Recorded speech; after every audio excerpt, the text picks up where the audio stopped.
大家好，我是邱斌，我还在陕西西安。前2个月，我们在陕西铜川的义华宫看到了唐三藏，也就是唐僧他晚年生活的地方。最后呢，是在那里去世。他去世之后，唐高宗李治呢是把他埋葬在西安。一开始呢是埋葬在白鹿原，后面呢被武则天迁移到西安的南郊。那么今天呢，我们就来看一看唐三藏，也就是唐僧埋葬所在地。大家看过《西游记》都知道，唐僧去西天取经，他是收了几位徒弟。那么今天我们看的他这个唐僧埋葬所在地，也是有他徒弟陪伴，也就是说他徒弟也埋在这里。最有看头的就是在这个地方啊，还保留了他徒弟的画像，这个可能极少数有人知道。我们现在就去看一看。去看唐僧的墓之前，我先来到了西安大雁塔这里。这一块呀是大慈恩寺。因为唐僧在去玉华宫翻译经书之前，就是在这一块翻译经书，并且呢也待了好几年的时间。在公元645年正月，玄奘法师也就是唐僧从西天取经回到了长安。当时的唐太宗得知他回来之后，立即呢诏令在洛阳接见玄奘，也就是唐僧，因为李世民刚好那个时候在洛阳。当时玄奘法师回到长安之后，等于就向李世民做了一个述职报告。他带了很多东西过来，像经书，还有那个梭罗树的种子。梭罗树种子最后呢，还救了李世民的一匹爱马。你像在陕西铜川，还有唐僧种植的树，我们之前也去看过了。在这个大唐不夜城南边的话，这里有一尊唐三藏的塑像，后面呢就是比较有名的大雁塔，大慈恩寺就在这个后面。这座大慈恩寺呢，历史是非常悠久啊，它是李世民那个时期建立的，已经有1350年的历史，是当时长安城内最著名、最宏伟的寺庙，是李唐皇室敕令修建。主要是当时公元648年，太子李治呢，为了追念他的母亲长孙皇后而修建的。那当时李治就认为这座寺庙呢要有德大高僧，于是呢他就邀请，也算是要求吧，唐僧去这个寺庙里面主持，相当于就是变成方丈一样。到了公元648年12月份，唐太宗李世民为玄奘举行了盛大隆重的入寺升座仪式。那在后面的好多天呢，李治呢都在这个寺庙里面礼佛，这样的话使得当时的大慈恩寺就非常热闹。按照资料，大慈恩寺是当时唐代皇家寺庙和国立译经院，就是专门翻译经书的，也是规模最大的寺庙，总的房间大概是1897间，里面呢是十分壮观的。我们今天要看的，它这个寺庙面积仅是当时的一个西塔院。当然，我们现在看到的这个寺庙，大部分建筑呢可能是后面重新修建的。里面那座标志性的塔，那倒是唐朝的。当然，那个塔呢，并不是修建大慈恩寺一开始就有的，那是到了公元652年，唐僧玄奘法师请唐高宗李治允许而修建的。这一座塔是高度64.5米，共7层。按照资料记载，这座塔在当时应该是整个长安城最高的建筑。按照资料记载，这座塔呢是当时唐三藏、唐玄奘亲自设计建造的，目的呢主要是放他从西天取经回来带的那些佛像、舍利等等，当然还包括经书。从公元648年大概到公元659年，唐僧都是在这里翻译经书，就大概在这里待了差不多11年、12年的时间。后来是由于这个西安夏天比较炎热嘛，那么李治呢就把他的行宫玉华宫后面给了唐僧去避暑，相当于是把行宫变成了寺庙。那唐僧晚年呢，也是在那里修行，在那个地方翻译经书，最后呢是在那一块摔伤并且去世，大概是在玉华宫待了5年的时间。这个就是当时唐僧摔伤的地方，是一个水渠，他可能是去后面的山洞修行，或者是弄其他的，结果呢在这里可能踩空了，由于年纪比较大，摔伤了之后身体日渐衰落，后面呢就去世了。因为我们经常说嘛，中老年人是不能摔的，一摔就很麻烦。这是当时的大殿，很有可能唐僧就是在这个大殿里面去世的。一开始嘛，他不想让唐高宗李治知道，感觉没什么。后来是情况越来越不对，唐僧的徒弟呢就派人去报告李治，那李治立马派御医前来治疗，但是呢已经晚了。当御医来到的时候，唐僧就已经去世了。现在我来到了西安的南郊，玄奘法师也就唐僧就埋葬在这一块。他去世之后，唐高宗是非常伤心，一开始呢是把他安葬在西安的白鹿原上面。安葬在白鹿原之后，唐高宗依然非常伤心，他经常会站在皇宫遥望白鹿原，怀念玄奘法师。那这个时候，武则天包括那些王公大臣都觉得这样不好。他说，作为一个帝王，你不能太伤心，要保重龙体，大概就是这个意思。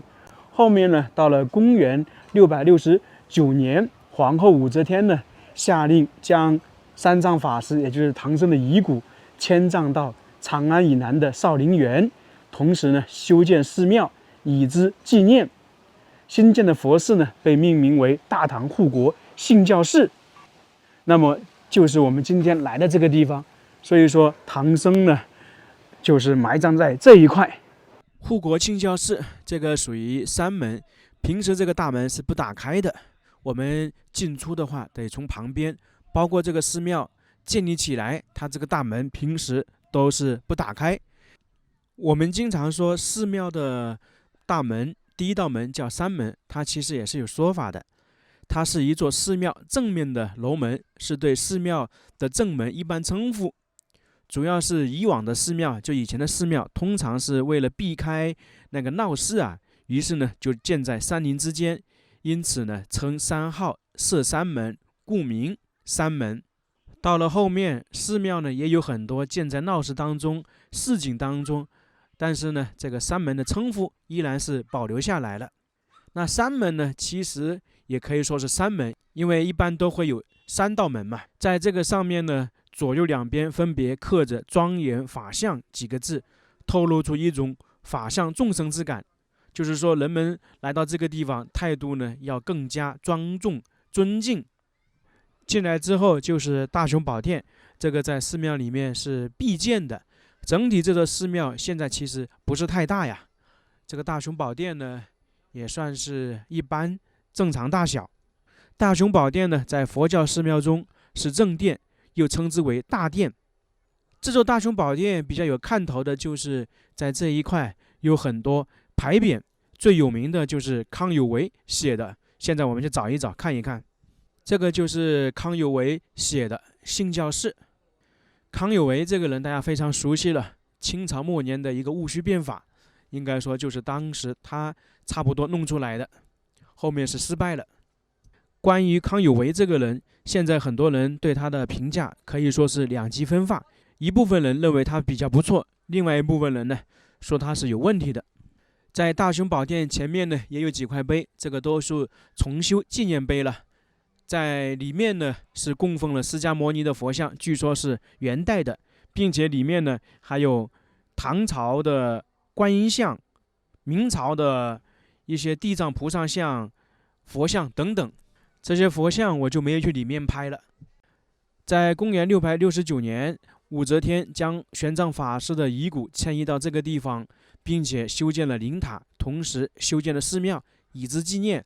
但其实寺庙建好之后，这个地方呢基本上是塔无主寺无声的状态，也就是说基本上是荒废，就100多年的时间里面呢基本上是没有人照看看管的，一直是到了公元821年才有和尚主持了信教史上历史第一次修葺。从那之后呢，信教士呢多次修整，当然了，也多次被毁坏过。我们现在看到的信教士呢，是上个世纪50年代开始进行重新重整、重新修葺而成的。在去看这个墓葬之前，我们来先介绍一下，再了解一下唐僧的原型唐三藏这个人物。在《西游记》当中，唐僧去西天取经，感觉他是一个软弱无能的人，他取经成功呢，完全是靠几个徒弟保驾护航。那实际来讲，这个去西天取经的唐三藏、唐僧这个人，可以说是超级厉害，人格魅力非常大的一个人物，绝不是《西游记》中演绎的那样的唐僧。大家当然知道了，《西游记》是一个神话故事，但是很多神话故事啊，或者是小说，它都是根据现实当中一些来描述、来演绎、来修饰的。《西游记》也是如此。我们之前在全国很多地方都看到了一些取经图啊，都是比《西游记》这部小说发生的时间更早。比方说，山西晋城一个大山里面有《西游记》的取经图，那个是在金朝，也就是说比《西游记》还早几百年。那在山西运城也有个寺庙，也有一个这样的图，反正在全国很多地方都有。所以说，《西游记》并不是简简单单的神话故事，它是根据现实以及民间的一些故事演绎的。唐僧有原型，其实孙悟空也是有原型的。那么为什么会说唐僧是极度厉害的一个人物呢？我们就打个比方这样说吧，你现在一个人从西安徒步，如果按照唐僧去取经的线路图走的话，基本上是没有人能够做到的。那再简单一点，你如果从西安徒步去新疆，你一个人沿着唐僧那种线路那么走的话，基本上也没有能够成功，因为要穿越戈壁沙漠，没有补给的，你能够成功吗？基本上是不可能的。而唐僧成功了。那我们现在就先来介绍一下唐僧，就真实的唐三藏，他到底是怎么回事，怎么样去取经的，历经了哪些困难，来简单的介绍一下。唐僧呢，他是姓陈名义，河南洛阳偃师人，他老家就是在那一块，他父母的墓也是在那一块。现在有一个景区啊，在当时唐朝是一个开放包容的时代，在唐朝初年佛教比较盛行，当时的统治阶级啊也比较喜欢佛教。你像唐高宗李治、武则天呢，这些人呢都比较喜欢佛教。像唐高宗的陵墓啊，有很多佛教色彩。那在这种环境下面，和尚的地位呢比普通人高了许多。想要出家当和尚，还需要一定的关系才能顺利剃度，或者本身需要一定才能才能够出家当和尚的。那么唐僧在小时候就比较聪明，从小受到家庭的影响，学习佛法、看经书等等。因为他父亲比较信奉佛教，那么在这样的环境下，唐僧13岁呢，在洛阳剃度出家，法号玄奘。那么在唐僧为生的时候，他其实游历了全国很多地方，也去拜访参访了很多得道高僧。他呢也去一些殿宇庙宇啊学习，他也看了当时很多佛教的经书，特别是涅盘经、法华经等等。但这些经书在很多地方啊确实不太相同。正常来讲都是佛教应该能融合的，但是这些经书不能融合，而且呢每本经书可能差异巨大，他就百思不得其解。那刚好唐朝属于一个开放的时代，很多其他国家的商人会来唐朝，来长安或者是唐朝其他大城市。刚好呢有一个印度商人就跟唐僧说，印度有更好的佛学。于是啊唐僧便发愿，他要西行求法，去西天取经，想要去寻找完整的经书，或者是说把这些经书能够统一起来，带回中土大唐。于是呢他就决定西行。在当时，如果一个人要出远门，特别是要踏出国门，那必须得到朝廷的允许，有那个通关文牒，就像我们现在出国要有护照。我们都知道，在《西游记》中演绎是唐僧和李世民是结拜兄弟，李世民呢派唐僧去取经，实际不是的。真正的情况是，当时玄奘法师他准备西行之后，就上书朝廷，他要准备去西方求法，结果没有被同意，没有被允准，也就是说没有给玄奘通关文牒，没有发放护照。主要的原因就是当时唐朝边境不宁，他们和突厥以及其他的西域关系可能不太好，处于对峙状态。还有一点就是当时的朝廷认为唐僧去那么远，路呢比较艰险，不可能成功，所以呢才没有被批准。当时那个申请驳回之后，唐僧他没有放弃，因为放弃是不可能放弃的，他觉得他仍然要去取经，因为这是他的梦想。于是他就在寻找机会。在公元627年，唐朝发生了比较大的灾难，可能就是干旱吧，有很多灾民。那到了公元628年，朝廷呢允许这些灾民去逃荒，于是唐僧呢就混进灾民里面，偷偷的跑出了长安，踏上了去取经的路上，从此开始了长达10几年的穷游旅行生活。由于唐僧是没有得到允许，没有通关文牒，他通行的方式肯定和正常人走的是不一样，他基本上采取的是昼伏夜行，白天休息，晚上行走。那么从长安西行到达兰州，后面呢又到达凉州，就是我们今天的武威。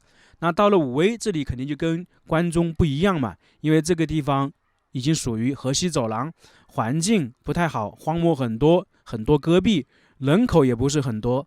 那特别是当时唐朝和突厥呢关系紧张，算是敌对状态，路上呢盘查的极严，外来人口很容易被发现。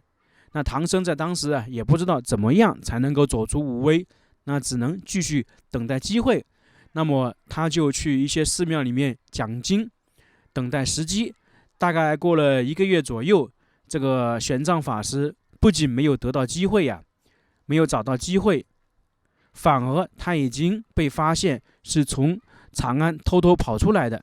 因为当时长安那边已经发了海捕文书给西边这些各个城市的部门，说是有个僧人偷渡过来了，沿途如果有发现，立即缉拿送回长安。那当时的凉州都督就要求他立刻返回长安，不能在此停留。恰恰此时呢，唐僧的开挂也算是开始了。当时凉州的一个著名法师，他看中唐僧的佛法，也被唐僧西行的决心感动，听闻他的志向，更是大喜。于是呢，就派了2个僧人掩护他离开了凉州。离开之后，唐僧呢继续隐姓埋名，也算是继续昼伏夜行。因为白天他是不敢赶路的，生怕被抓住。这样沿着河西走了很长一段时间之后，他就到达瓜州。瓜州那个时候已经算是大唐的边境了，出了瓜州，那算是就马上进入西域了。瓜州呢，在当时也是与突厥作战的前线，防范更加严密。当时玉门关呢也如临大敌，战争气氛比较浓重。这个地方呢是大唐西部最后一个军事重镇，没有通关文牒，你是不可能出去的，就相当于现在的边境口岸嘛。那当时唐僧呢就寻找办法，怎么样能够偷渡玉门关出去。那在瓜州待了很长一段时间，马上就要进入冬天了，他就想着，如果这个时候没法走出去的话，那基本上就要等到来年。这个时候唐僧自己也是一筹莫展，同时呢，武威那边已经发了通缉令，要缉拿私自西行的唐僧。这个时候瓜州的一个官员他就找到了唐僧，说已经知道他是偷渡的，并且要缉拿他。但是那位官员呢，同样被唐僧的决心感动，告诉唐僧，你要抓紧尽快的离开瓜州，要不然我也没办法帮你拖下去。那么唐僧万般无奈，于是呢就去了锁阳城的一座寺庙，在河西走廊，现在那座残存的寺庙还在那里，已经算是遗址了。那在寺庙里面呢，他也算是在那里讲经说法。刚好呢，有一天这个寺庙里面来了一个人，算是一个商人，也是一个胡人，他叫做石盘陀。他在寺庙里面刚好看到了唐僧，因为当时唐僧在讲经嘛，在西域那个时候佛教是比较盛行的。那这个人呢，就被唐僧的志向佛法所折服，非常佩服唐僧，向唐僧表示，我可以带你过玉门关，就是出这个瓜州，但是呢，我有个条件，就是说我要拜你为师。这个时候唐僧已经没办法了，已经没有讨价还价的余地，于是呢就答应了。这就是唐僧的大徒弟。这个石盘陀呢，就是孙悟空的原型，它是真实存在的。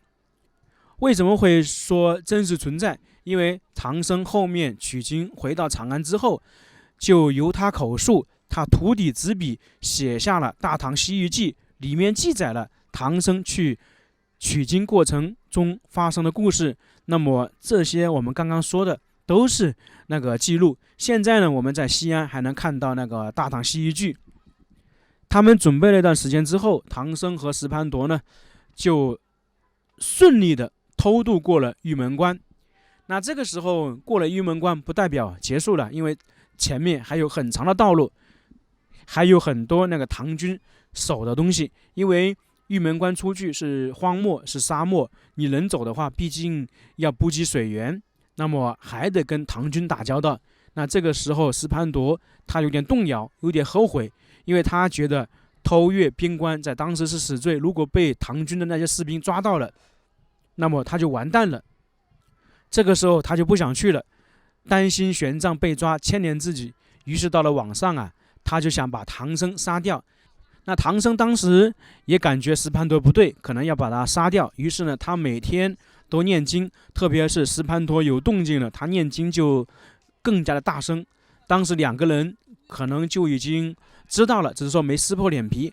相持一段时间之后，唐僧就和石盘陀说，你回去吧，我绝不出卖你。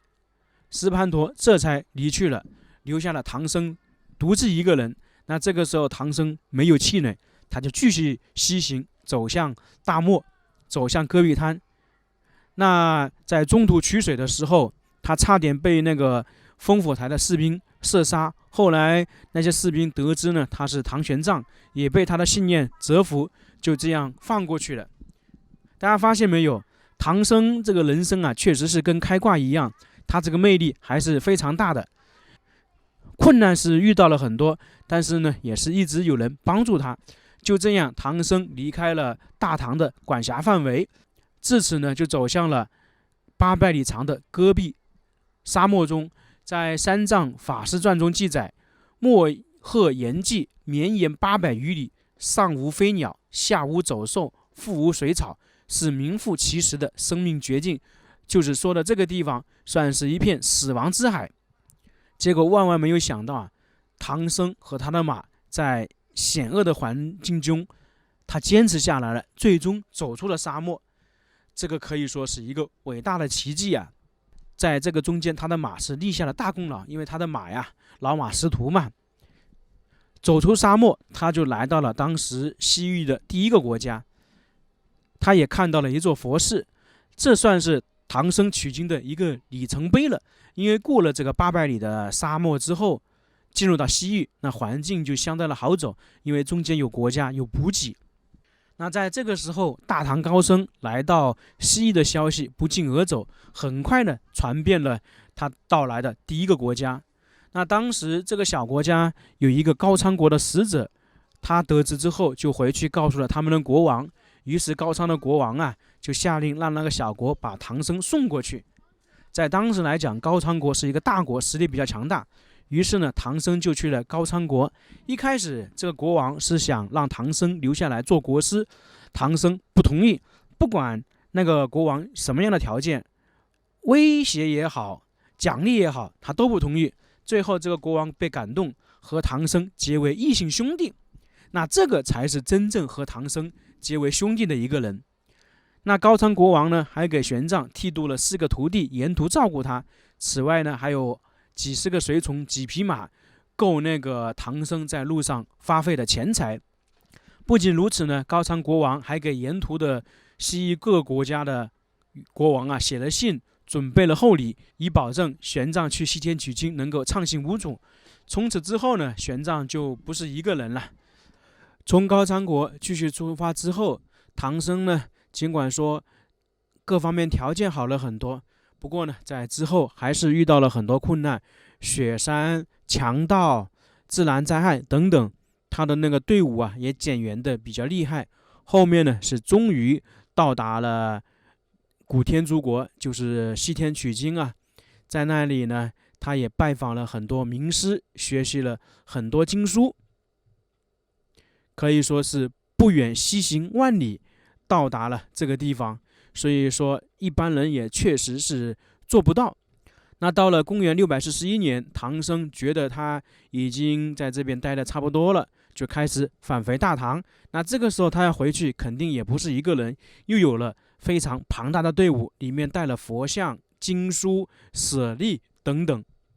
他去西天取经，走的是塔克拉玛干的北线，那么回来他就走南线，走帕米尔高原、楼兰古国，就是我们现在的洛羌嘛。那到了西域的时候，他就向当时的大唐朝廷承认错误，就向上报说当时我不应该偷渡出来。那这个时候大唐王朝的上面呢，并没有怪罪玄奘，因为确实一个人这样出去待了10几年，然后呢最后还成功了，那肯定就不会怪罪他了。唐朝呢，可能李世民还吩咐好好的规划一下唐僧回长安的路，并且呢帮他发放了通关文牒。到了公元644年秋天，唐三藏来到了敦煌，在这里呢他也没有停留，直接回长安。到了公元645年初，他回到了长安。在第2天，当时的丞相就为他举行了盛大的欢迎仪式。同时呢，在洛阳的李世民，他下诏要接见唐僧。刚才我们已经说了，从公元628年唐僧出去到公元645年回来，唐僧在外面差不多是17年。按照当时的那个记载来讲的话，差不多走了快上百个国家。当然那个时候国家跟现在是不一样了，行程5万里。按照资料记载，他带回长安的大概是657部佛经，150余个舍利塔，7尊尊贵的佛像。这就是唐僧取经的一些故事我们不得不佩服，没有强大的毅力，他是不可能成功的。从这些经历，我们也可以感受到唐僧的强大，唐僧的与众不同，他跟我们了解的唐僧取经完全是不一样的。你想，在取经的途中有这么多人帮助他，那肯定他有自己的人格魅力，让别人能够折服他，这也是能够成功一个非常重要的因素。因为我们看他的经历，确实是不管走到哪里，都是有人佩服他的这些经历，佩服他的志向。唐僧从回到长安之后，基本上就开始翻译经书了。我们一开始也说了，他一开始是在大慈恩寺，后面呢去了玉华宫。反正他回来大概总共20年的时间，基本上都是在翻译经书。这就是唐僧一生的经历，确实是一个了不起的人物。说了这么多，我们继续回到信教室里面。那前方这一块呢，就是唐僧的埋葬所在地。这里总共有3座塔，唐僧在最中间，两边呢就是他的徒弟，相当于是唐僧和2位徒弟一起长眠在这个地方。那这种寺庙里面和尚的墓跟我们平时看的是有点不一样，它这个是以塔的形式，我们一般称之为灵骨塔，也称之为灵塔。最大的这一座就是唐僧的墓，也叫做唐三藏塔，它总共是5层，高度大概是21米，是仿木砖结构塔。一般和尚的灵塔基本上都是砖结构的。这座塔呢也有1300多年的历史了。那唐僧呢去世之后，他是长眠在这个塔下面的，是后面迁移过来的。原因我们刚才已经说了，在这个下面我们看到一个门，就证明这座塔下面是有地宫的。整个这个塔只有1楼是空的，从第2层到第5层是实心的，就不能走上去。那地宫呢，就是在这个下面。那么唐僧的舍利应该就是在这个地宫里面。很多知名的寺庙里面的塔，它都是有地宫的。最负盛名的就是法门寺，那里面出土了很多国宝级的文物，特别是有武则天那个连衣裙呐，以后有机会我们得去看一看。当然这个地宫现在是看不到的，法门寺的地宫的话，有机会能够看到，它就是有时候开放。按照资料记载，这座塔下面不光是有唐僧的舍利，可能还有其他的陪葬品，比方说唐僧带回来的那些经书，或者是说他翻译的经书，因为他生前非常喜欢，那么去世之后很有可能也放在这个地宫里面。不敢说全部，那么多多少少可能会有一点。这一座塔确实是非常坚固啊，在这里屹立了1300多年。然后旁边有2座2层的小塔，这个就是唐僧徒弟的。那么我们都知道《西游记》是师徒4个人，那么这里为什么会出现师徒3个人呢？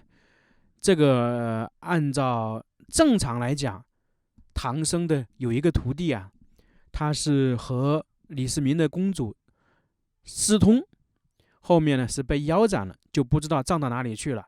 那只剩下他2个徒弟和唐僧安葬在这里。这样算起来，等于是他们3个徒弟在这里相伴了1300多年，这也是唐僧师徒4人真实的结局。唐僧的3个徒弟有一个呢是叫做辩机，这个就是和唐朝公主偷情，他是浙江金华人。不知道这个辩机是不是猪八戒的原型啊？这个就不知道了，反正他是被李世民腰斩了。还有一个徒弟呢叫做窥基，他是陕西西安人，也是唐代的著名高僧。还有一个是叫袁策，也是玄奘的著名弟子之一。在这个唐僧墓后面有一个院落，主要是介绍唐僧的故事，里面呢有2尊画像，就是唐僧2位徒弟的画像，我们去看一看，可能极少数有人知道。这就是窥基大师的画像，按照资料记载，他也是个神人，人称3车和尚。他尽管是和尚，但是呢，他放不下世俗的东西。他来拜玄奘为师的时候，拉了3车东西，一车是佛经，一车是酒肉，一车是美女，那等于说算是酒肉和尚。正常来讲，这样的徒弟会被拒之门外，但是玄奘不同，最后就收了他为徒弟，最后他的成就也挺高的。另外一幅画像呢，就是袁策大师，大家仔细看看这个画像，是不是有点不一样？按照资料记载，他是属于当时的一个外国人，不是属于大唐的，说是来自朝鲜半岛新罗王的孙子，是一个贵族。但是我们仔细看一下他这个画像，好像长得是不是有点不一样？